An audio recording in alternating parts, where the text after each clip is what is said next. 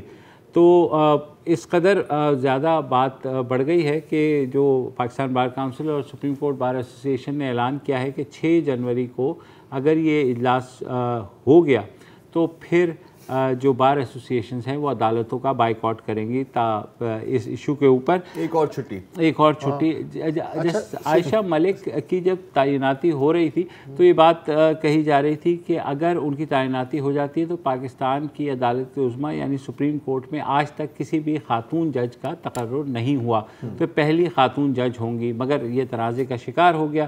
ابھی ایک اور جج صاحبہ کے بارے میں کہا جا رہا ہے کہ ان کی تعیناتی کی بھی امیدیں ہیں۔ جو پشاور ہائی کورٹ ہے وہاں کی ایک جج ہے جسٹس مسرت ہلالی، ان کے بارے میں بھی کہا جا رہا ہے کہ ان کی بھی تعیناتی ہے۔ تو ویسے بلوچستان ہائی کورٹ کی چیف جسٹس تو خاتون رہی ہیں جی، لیکن سپریم کورٹ کے اور ہائی کورٹس اور سپریم کورٹ میں سینیورٹی کا پرنسپل تو گورن کرتا ہے، لیکن سپر سیڈ حالیہ میں یہ ہوا ہے کہ آپ کو یاد ہوگا جسٹس وقار سیٹھ جو ان کو سپر سیڈ کیا گیا۔ اس کے علاوہ اس وقت کرنٹلی جو ہے لاہور ہائی کورٹ کے چیف جسٹس کو سپر سیڈ کیا جا رہا ہے، سندھ ہائی کورٹ کے چیف جسٹس کو سپر سیڈ کیا جا رہا ہے۔ تو یہ معاملات ہیں، اور میرے خیال میں اس کی کافی مثالیں سر یہ سپریم کورٹ کی اپنی ویب سائٹ پر اگر آپ جا کے دیکھیں تو ایک پوری لسٹ ہے 1950 سے لے کے 2021 تک کی، تقریباً 41 جسٹسز ہیں جن کو جونیئر ججز جن کو سپریم کورٹ میں اپوائنٹ کیا گیا بائی پاسنگ سینئر ججز ان دا ہائی کورٹس، اور سپر سیڈ کیا گیا۔ وہی میں وہی الفاظ استعمال کر رہا ہوں جو اس میں لکھے ہوئے ہیں، جس میں 2010 میں سابق چیف جسٹس ثاقب نثار صاحب بھی تھے، سابق چیف جسٹس آصف سعید خان کھوسا بھی تھے اگین 2010 میں، اور 2011 میں جسٹس گلزار احمد جو حالیہ چیف جسٹس ہیں۔ تو اگر مجھے اس کی صحیح سمجھ آ رہی ہے اور کافی واضح ہے تو پریسیڈنٹ تو ایک نہیں 41 پریسیڈنٹس ہیں۔ ہمارے ساتھ موجود ہیں معیز جعفری، لائر ہیں اور لکھتے بھی ہیں لیگل ایشوز کے اوپر۔ ویلکم ٹو دا شو معیز۔ یہ سارے معاملے کے دو پہلو ہیں، ایک تو یہ ہے کہ ایک امید یہ ہے کہ پہلی بار ایک خاتون جج کا تقرر ہو جائے گا سپریم کورٹ میں، مگر اس چیز کو بھی کنٹروورسی کا شکار انفارچونیٹلی وہ بن گئی ہے۔ تو اس معاملے کو آپ پہلے کس نظر سے دیکھتے ہیں اور آپ کے خیال میں اس کا الٹیمیٹ سلوشن کیا ہے؟ بہت شکریہ، آپ نے موقع دیا، آپ تینوں کا بہت شکریہ، as always I am a fan. یہ عائشہ ملک صاحبہ کا نام سامنے آنا میرے خیال سے اسٹریٹجک ہے، جو دوسری بار سامنے آیا ہے، اور اسی لیے اسٹریٹجک ہے کیونکہ وہ پہلی خاتون جج ہوں گی، ایک بہت اچھی ریپوٹیشن کی حامل ہے، ایک بہت قابل جج ہیں۔ تو یہ جج صاحبہ کا نام کو رد کرنا بار تھوڑا سا قطرائے گی اس بات سے آگے، یا یہ سمجھا گیا تھا شاید کہ قطرایا جائے گا کہ آپ برے لگیں گے آپ ایک ریپرزینٹیٹیو فیمیل نامنی کو رد کرتے ہوئے، لیکن بار اس بات پہ قائم ہے کہ جو بات انہوں نے پہلی بار بھی کی تھی، اور جو بات انہوں نے جسٹس محمد علی مظہر صاحب کی ایلیویشن پر بھی کی تھی، اور وقار سیٹھ صاحب کے 4 دفعہ اگنور ہونے پر بھی کی تھی، کہ دیکھیں سینیورٹی ایک فرسودہ نظام ہے۔ اب یہ میں اپنی رائے دے رہا ہوں، بار کی رائے نہیں دے رہا۔ ایک فرسودہ نظام ہے اور ایک بہت کمزور نظام ہے، لیکن ایک نظام تو ہے۔ یہ آربیٹریرینس تو کوئی نظام نہیں کہ جس کے اندر آپ بیسکلی آپ کی منمانی ہے یا آپ کی ایک کمیشن ہے، اس کمیشن کے اندر اوور ریپرزنٹیشن جو ہے وہ سینئر جج صاحبان کی خود کی ہے، اس کے اندر لیگل ریپرزنٹیشن بہت کم ہے، بار کی ریپرزنٹیشن ایک فرد کی ہے، حکومت وقت کی ریپرزنٹیشن ہے، اٹارنی جنرل کی ریپرزنٹیشن ہے، اور سابق جج صاحب کی ریپرزنٹیشن ہے، یعنی کہ وہ جج صاحبان ہی فیصلہ کر رہے ہیں کہ کون ان کے ساتھ آ کے بیٹھنے والا ہے، اور ایک بالکل انسولیٹڈ پروسیس ہے۔ تو اس پروسیس کے اندر، اور اس کے اوپر مجھ سے بہت سینئر وکلاء نے کامنٹ کیا ہے، میرا تو مختصر سا تجربہ ہے کہ دیکھیں، اگر آپ پوری زندگی کا کام ایک جج کا ہوتا ہے کہ وہ حکومت کو سکھائے کہ آپ اپنے ڈسکریشن کو سٹرکچر کریں، خدا کی دی ہوئی طاقت کوئی چیز نہیں ہوتی، اس خدائی طریقے سے کام کرنا کوئی طریقہ نہیں ہوتا۔ That belongs only to God. When man functions, they function with a structure with structuring their discretion, تاکہ arbitrariness نہ ہو کہ میں اگر مبشر صاحب کے لیے فیصلہ کر رہا ہوں تو اس فیصلے کے اندر ایسی منطق ہو کہ وہ ذرا کھوڑو صاحب پہ بھی لاگو ہو سکے, وسط اللہ خان صاحب پہ بھی لاگو ہو سکے, 100% نہیں لاگو ہو سکے تو کم از کم اس کا جثہ نظر آ سکے کہ ٹھیک ہے جی فیصلے کا جو معیار تھا وہ کنسسٹنٹ تھا. یہ ججز ڈے ان ڈے آؤٹ کرتے ہیں حکومتوں کے خلاف, حکومتوں کی ایڈمنسٹریشن کو, میل ایڈمنسٹریشن کو ٹھیک اسی طرح کرتے ہیں کہ آپ نے یہ فیصلہ کیا, یہ آپ نے کس رائے کے تحت کیا, آپ نے اپنی رائے کو سٹرکچر کس طرح کیا, آپ نے منطق کیا استعمال کی, آپ نے جواز کیا پیدا کیا, آپ نے اوپننس کیا دکھائی. اب جب یہ آپ کا کام ہے تو آپ اپنے کام کو مزید کرنے والے ججز کو جب سلیکٹ کرتے ہیں تو یہ سب کچھ کہاں جاتا ہے. لہٰذا جو کراچی جو سندھ ہائی کورٹ بار کی بات رہی ہے وہ یہ رہی ہے کہ دیکھیں سینیورٹی جیسی بھی ہے اس کو رہنے دیں جب تک کہ آپ کوئی بہتر معیار نہ طے کر پائیں. وہ معیار طے کریں لیکن کوئی معیار ہو جس کا اعلان ہو کہ 10 رپورٹڈ ججمنٹس پر منتھ ہوں, یا پھر پبلش پیریوڈیکلز ہوں, یا پیئر ریویوز بہتر ہوں, یا جو بھی ہوں. آئی ایم ناٹ سیئنگ آسان ہے یہ کرنا یا مشکل, لیکن اپنے ڈسکشن کو سٹرکچر کریں. یہ آپ کی من مانی نہیں ہو سکتی کہ جی یہ مظہر صاحب کو لے جاتے ہیں, یا اب عائشہ ملک صاحبہ کو لے جاتے ہیں, یا یہ وقار سیٹھ کی مجھے شکل نہیں پسند, یا اس کی ججمنٹ جو ہیں وہ خامخواہی کی بڑے مسئلے کی ہوتی ہیں. یہ جو ایشوز ہیں یہ ایک انسولیٹڈ ادارے کو مزید انسولیشن دیتی ہیں, اور وہ لوگوں سے ایک جنریشنل ڈفرینس ویسا ہی ہوتا ہے کیونکہ you are in your late 60s. اس جنریشنل ڈفرینس کو آپ مزید پختہ کرتے ہیں جب آپ اپنی آپس میں ہی مشاورت کر کے, آپس میں ہی فیصلہ کر کے کسی اور کو سامنے لے کے آتے ہیں. اور دیکھیں بار نے جو کہا ہے نا, وہ صرف یہ نہیں کہا کہ آپ 175A یعنی کہ سلیکشن کے پروسیس کو ٹھیک کریں, انہوں نے 209 کو بھی ٹھیک کرنے کو کہا ہے, جس کے اندر جب آپ ثاقب نثار صاحب کے خلاف مسوجنسٹک باتیں کرنے کے خلاف ویمنز لائرز فورم اٹھتی ہے اور جاتی ہے اور کہتی ہے کہ یہ good speech should be the length of a woman skirt type باتیں جب یہ کرتے ہیں تو یہ امبیرس کرتے ہیں ہر عورت کو, تو وہ ان کے خلاف جو ریفرنس ہوتی ہے وہ پینڈنگ رہتی ہے جب تک کہ وہ ریٹائر ہو جاتے ہیں, اور پھر ریفرنس جو ہے وہ کیونکہ ریٹائر ہو گئے تھے تو انفیکچوس ہو جاتی ہے. تو 209 کو بھی اور 175A کو بھی ریفارم ہونا اشد ضروری ہے. ایک ڈسکریشن کے اندر اسٹرکچر آنا اشد ضروری ہے.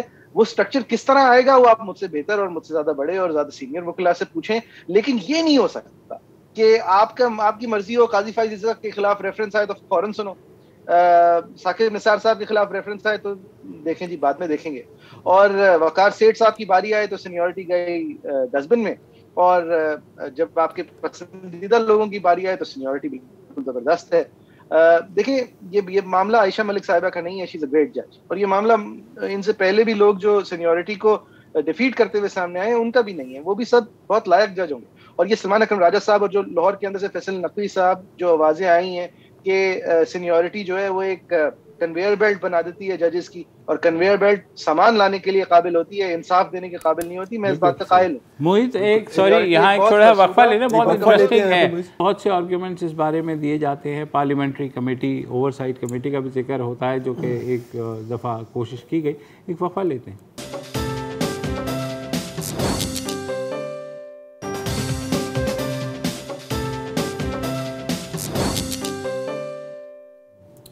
ویلکم بیک جی. ہم بات کر رہے ہیں جو جسٹس عائشہ ملک کی ایلیویشن کے اوپر ایک کنٹروورسی کھڑی کی گئی ہے. معیز, یہ بالکل آپ کی بات درست ہے کہ نظام جیسا بھی ہے نظام ہے, اور پرنسپل آف سینیورٹی پر آپ کرٹیسائز کر سکتے ہیں, آپ کہہ سکتے ہیں کہ اس کو بہتر کیا جائے, لیکن ایٹ دا مومنٹ یہی آپ کا پرنسپل ہے. یہ جو ابھی ریئیکشن آیا ہے, جو رد عمل آیا ہے بار کاؤنسلز کا, میں یہ جاننا چاہ رہا ہوں کہ کیا ہر بار جب بھی کسی جونیئر جج کو ایلیویٹ کیا جاتا ہے, سپرسیڈ کیا, باقی سینئر ججز کو سپرسیڈ کیا جاتا ہے, تو کیا اسی قسم کا رد عمل سامنے آتا ہے, اسی طرح کا ریئیکشن آتا ہے؟ کیونکہ یہاں پر ایک لسٹ ہے اور یہ سپریم کورٹ کی ویب سائٹ سے ہی نکالی ہے کہ 1950 سے لے کے 2021 تک تقریباً 40 جونیئر ججز کو ایلیویٹ کیا گیا ہے سپرسیڈنگ ان دا سپریم کورٹ. تو وہاں تک کیا بار کی ریاکشن ایک مذمتی بیان تک محدود تھا؟ کیونکہ یہاں پر تو بوائکاٹ کی بات ہو رہی ہے, تو کیا ہر 40 بار بھی بوائکاٹ کیا گیا تھا؟ کیا ہو رہا ہے یہاں پہ؟ کورنر صاحب, یہ آپ 2011 سے پہلے کی تو سارے ڈیٹا کو رد کر دینا, کیونکہ دیکھیں 18ویں ترمیم کے بعد جوڈیشل انڈیپینڈنس آئی ہے پراپرلی, جتنی بھی پراپرلی آ سکتی ہے, اور اس 18ویں ترمیم کے اندر بھی یہ انویژن تھا کہ پارلیمنٹری کمیٹی جو ہے وہ بیٹھے گی اور اس کا ایک وزن تھا, اور اس کو بھی رد کرنے کے لیے چودھری افتخار نے پوری 18ویں ترمیم کو اٹھا کے اپنے کورٹ میں لے آئے تھے. پھر 19ویں ترمیم آئی تھی. تو دیکھیں 18ویں ترمیم کے اندر جو کوشش تھی وہ میرے خیال سے کچھ زیادہ ہی پولیٹیکل انفلوئنس ہو جاتی پاکستان جیسے ماحول میں, اور اس کے بعد جو 19ویں ترمیم سے ایک ریزولوشن آیا تھا وہ ایک اوور کریکشن تھی جس نے جج صاحبان کے ہاتھوں میں کچھ زیادہ ہی انسولیٹڈ طاقت دے دی. ان دونوں کے جو اس پوری پل اینڈ پش کا جو نتیجہ ہے وہ ہم دیکھتے ہیں پھر بعد میں, جس طرح کی ہم جوڈیشل ہائرارکیز کے اندر کیمپنگ بھی دیکھتے ہیں. اگر قاضی فائز صاحب کا ایشو آپ دیکھ لیں تو ایک فل کورٹ کے اندر کس طرح کی پل اینڈ پش ہوتی ہے وہ بھی ہم دیکھتے ہیں. وہ بھی آپ پولیٹیکل لائنز پہ ڈیوائڈ کہہ سکتے ہیں. دیکھیں مجھے ایشو, آپ اپوائنٹمنٹ کا ایشو ایک طرف کر دیں, اگر آپ ججز کو ہٹانے کا طریقہ آسان کر دیں, اس کو اگر کسی منطق کے تحت تابع کر دیں, اس کو اگر کسی طریقے سے کلیئر کر دیں, تو یہ سارے مسئلے جو ہے نا یہ ذرا کم ہو جائیں گے. مسئلہ یہ ہے کہ آپ کنویئر بیلٹ بنا دیتے ہیں, اس کے اوپر آپ ایک بیگ سے یعنی ایک جج صاحب دوسرے جج صاحب کو پھلانگ تو سکتے ہیں, لیکن مجال ہے جو آپ ان کو ہٹا دیں. کیونکہ ہٹانا آج تک جو آپ نے ہٹائے ہیں وہ ایک شوکت صدیقی کو ہٹایا ہے کیونکہ وہ جو انٹچبلز کے بارے میں باتیں کر رہے تھے, اس لیے نہیں ہٹایا اس لیے وہ اپنی چھت پہ سی ڈی اے سے پیسے لے کے کبوتر کے پنجرے بنوا رہے تھے, وہ ایک الگ ان پہ الزام تھا. ہٹایا اس پہ نہیں, ہٹایا اس میں کہ یہ کس قسم کی باتیں کر دی آپ نے کس کے نام لے لی. اس کے علاوہ آپ نے ایک اور جج صاحب کو کلیم آف مس کانڈکٹ میں ہٹایا تھا مینی ایئرز اگو, اور قاضی فائز صاحب جو ہیں وہ بچ گئے, ورنہ ان کے خلاف بھی یہ 10 روپے نہ ڈکلیئر کرنے والی وہ تنخواہ جو لی نہ تھی اس بیسس پہ ان کو بھی بال بچ گئے. دیکھیں جج کو نکالنے کے طریقے جب اس طرح آربیٹری ہوتے ہیں, یہ ایک چیف جسٹس آف پاکستان ہے, وہ اسکرٹس کے بارے میں مذاق کر رہے ہیں, تو خواتین بار کے اندر کیا سمجھ رہی ہوں گی, وہ انہوں نے بتا دیا وہ کیا سمجھ رہی ہوں گی, ان کو لگا کہ یہ مس کانڈکٹ ہے اور یہ ڈسگریسفل ٹو ہز سیٹ ہے, اس کی سنوائی ہی نہیں ہوئی. تو جب اتنا آربیٹری ہوگا نکالنا اور اتنا آربیٹری ہوگا لگانا, تو پھر آپ کی جب بات سنی جائے گی نا کہ جی یہ بلڈنگ ہے یہ آدھی جو ہے سروس روڈ پہ آ رہی ہے, اس کو گرا دو کیونکہ اس کے یہ آربیٹریلی بنائی گئی ہے, تو آپ کس فاؤنڈیشن پہ کھڑے ہو کے یہ بات کر رہے ہیں. اچھا نظریہ ضرورت 2.0 3.0 4.0 بھی چل رہا ہے نا ایک طرح سے. آپ ظاہر ہے خود لائر ہیں, آپ نے بھی دیکھا ہوگا, میں نے بھی جب رپورٹنگ کی تھی تو ایک ایسے موقع پہ اگر کوئی تنازع بھی ہوتا تھا تو کم از کم بار کے representatives would go to chief justice کو بات چیت کے ذریعے مسئلہ حل ہو جایا کرتا تھا. گزشتہ چند سالوں سے ہم نے ایک تناؤ کی کیفیت دیکھی ہے, اور شدید ترین تناؤ, کہ کورٹ کچھ کہتی ہے اور بار ایسوسیشنز فوراً اس کی مخالفت کرتی ہیں. وہ واٹ ایور میجورٹی میں یہ بھی کہا جا سکتا ہے کہ بارز کا موقف شاید ہیوی ہوتا ہے یا کبھی بینچ کا موقف ہیوی ہوتا ہے, کیونکہ لائرز نے بھی ظاہر ہے آپ نے واقعات دیکھے ہیں کہ ان کی پاور بھی جس طرح سے وہ مس یوز کرتے ہیں. مگر یہ جو بات چیت کا ربط ٹوٹنا ہے, ایک دوسرے سے بالکل ہی اپوزٹ ڈائریکشن میں جانا ہے, یہ ظاہر ہے نہ عدلیہ کے لیے فائدہ مند ہے اور نہ بار کے لیے. اور کیا 2007 سے پہلے بھی یہی ٹرینڈ تھا, اتنا ہی شدید ہوتا تھا کام سارا؟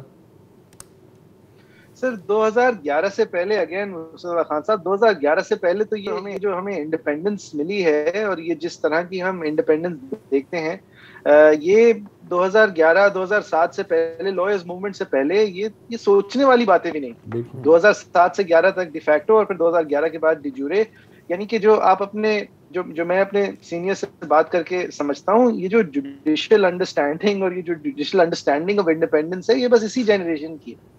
اس سے پہلے بہت اعلیٰ اور بہت عمدہ جج صاحبان آئے تھے, لیکن there were no misconceptions about how independent they were, مطلب in their own minds. تو دیکھیں وہ بھی ہم ایک ایوالونگ ڈیموکریسی ہیں, اور وہ ایک straw that broke the camel's back وہ کیوں ہوا, اور پھر افتخار چودھری صاحب جب واپس بھی آئے, وہ ایک تو وہ لڑے کیوں, کیونکہ 7 سال اپنے آپ کو چیف جسٹس دیکھ رہے تھے, وہ کوئی چھوٹا موقع نہیں ہوتا, اور دوسرا پھر وہ لڑنے کے بعد جب واپس آئے تو انہوں نے کیا کیا, پیپلز پارٹی کو تلوار کے نیچے رکھا, اور جو ان کی پرانی یادیں تھیں مسنگ پرسنز کی وہ 10 یا 13 لوگوں تک رہ گئیں, باقی سارے جو انہوں نے ایشوز اٹھائے ہوئے تھے ود دا ملٹری اسٹیبلشمنٹ وہ ختم ہو گئے. یہ بات تو میرے خیال سے اوپن بھی ہو گئی ہے کہ افتخار چودھری صاحب جو ہیں وہ ان کی judicial independence by certain design تھی.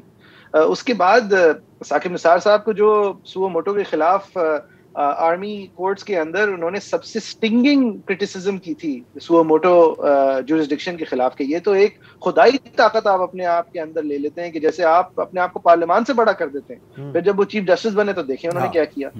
تو دیکھیں